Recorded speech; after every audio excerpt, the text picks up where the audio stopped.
불가능의 남자 빌리 밀리건 24개의 영혼을 가진 사나이. 지금부터 들려드릴 이야기는 한 인간의 몸에 무려 24개의 인격이 공존했던 믿기 힘든 실화입니다. 과연 그는 희대의 사기꾼이었을까요? 아니면 병마에 갇힌 가련한 영혼이었을까요? 1977년 가을, 미국 오하이오 주립대학교 캠퍼스는 여느 때처럼 평화로웠습니다. 하지만 이 평화는 곧 산산조각 날 예정이었습니다. 잔혹한 범죄의 그림자가 드리워지고 있었기 때문입니다. 연쇄 강간 사건. 범인은 오하이오 주립대학 주변에 거주하는 여대생들을 노렸고, 그의 범행 수법은 잔인하고 대담했습니다. 경찰은 수사에 총력을 기울였지만 범인은 마치 유령처럼 흔적도 없이 사라졌습니다. 혼란에 빠진 수사팀. 그들에게 한 줄기 빛이 보인 것은 피해자 중 한 명이 범인의 차 안에서 발견한 지갑 때문이었습니다. 그 지갑 안에는 빌리 밀리건이라는 이름의 신분증이 들어 있었습니다. 곧이어 빌리 밀리건은 체포되었습니다. 그리고 그의 체포는 전 세계를 경악하게 할 충격적인 사실을 세상에 드러내는 시작에 불과했습니다. 빌리 밀리건은 모든 혐의를 부인했습니다. 하지만 그의 항변에도 불구하고 그가 범인이라는 증거는 속속들이 드러났습니다. 피해자들의 증언과 일치하는 인상착의, 그리고 결정적으로 그의 차 안에서 발견된 피해자의 물건들. 모든 정황이 그를 범인으로 지목하고 있었습니다. 빌리 밀리건은 자신이 저지른 범죄에 대해 전혀 기억하지 못했습니다. 오히려 자신이 그런 일을 했을 리 없다며 강하게 부인했습니다. 그의 불안한 태도와 이해할 수 없는 반응에 수사팀은 혼란에 빠졌습니다.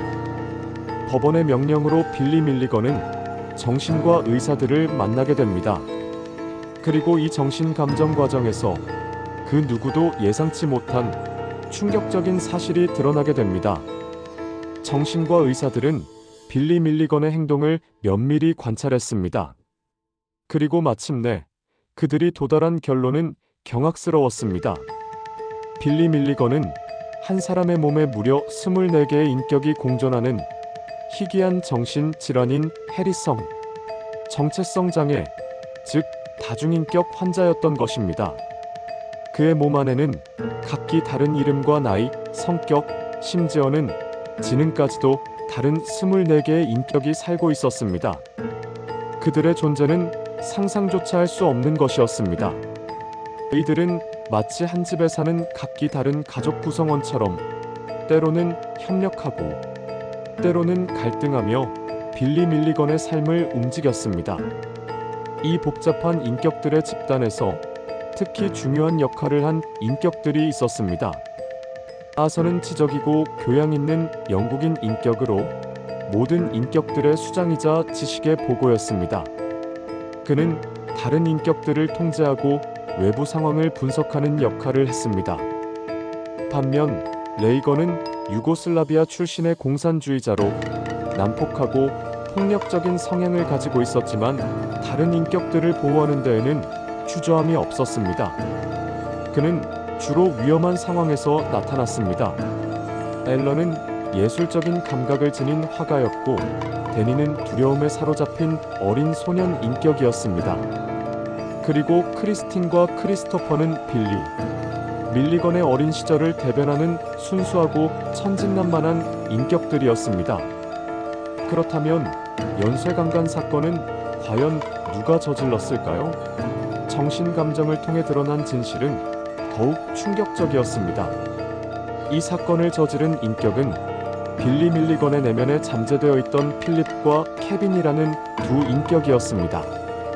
그들은 반사회적이고 폭력적인 성향을 가진 인격들이었고 빌리 밀리건의 통제 시스템이 무너진 틈을 타 범행을 저질렀던 것입니다.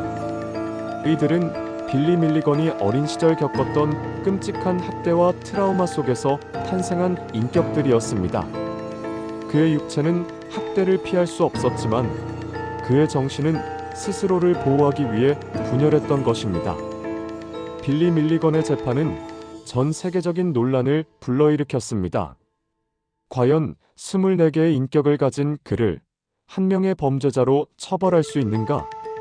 치열한 공방 끝에 재판부는 빌리 밀리건에게 정신 이상을 이유로 무죄를 선고하고 정신병원에서 치료를 받을 것을 명령했습니다.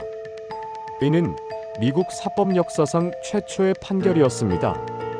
빌리 밀리건은 약 10년 동안 정신병원에서 치료를 받았습니다. 그의 목표는 단 하나, 24개의 인격들을 하나의 통합된 빌리 밀리건으로 만드는 것이었습니다. 담당 정신과 의사는 그의 치료 과정이 매우 고통스럽고 긴 싸움이었다고 설명했습니다. 각 인격들을 만나고 그들의 탄생 배경과 목적을 이해하려 노력하며 그들이 느끼는 고통과 두려움을 공감하며 점차 그들을 통합하는 작업을 진행했습니다. 수많은 상담과 최면 치료를 통해 빌리 밀리건은 서서히 인격들을 통합해 나갔습니다. 하지만 이 과정은 결코 순탄치 않았습니다. 수많은 인격들이 충돌하고 서로의 존재를 부정하며 격렬하게 저항하기도 했습니다. 때로는 극심한 혼란과 고통 속에서 그는 현실과 환각을 오가기도 했습니다. 하지만 그는 포기하지 않았습니다. 마침내 24개의 인격은 교사라는 새로운 인격의 통제 아래 하나로 통합되는 기적을 이루어냈습니다. 1980년대 후반 빌리 밀리건은 성공적으로 치료를 마치고 정신병원에서 퇴원했습니다. 그는 더 이상 24개의 인격에 갇힌 남자가 아니었습니다. 그는 오직 한 명의 빌리 밀리건으로 세상에 나섰습니다. 그는 미술 작품을 만들고 작가로 활동하며 자신의 이야기를 세상에 알렸습니다. 그의 삶은 많은 사람들에게 희망과 용기를 주었습니다. 하지만 빌리 밀리건의 이야기는 끊임없이 논란의 중심에 있었습니다. 일부에서는 그가 희대의 사기꾼이며 다중인격을 가장하여 범죄를 피하려 했다고 주장하기도 했습니다. 그의 증세가 너무나 드라마틱했기 때문에 일각에서는 그가 정신과 의사들을 속인 것이 아니냐는 의심을 거두지 않았습니다. 정말 24개의 인격이 존재할 수 있는가에 대한 논쟁은 지금까지도 이어지고 있습니다. 그의 삶은 늘 의심과 편견 속에 놓여 있었습니다.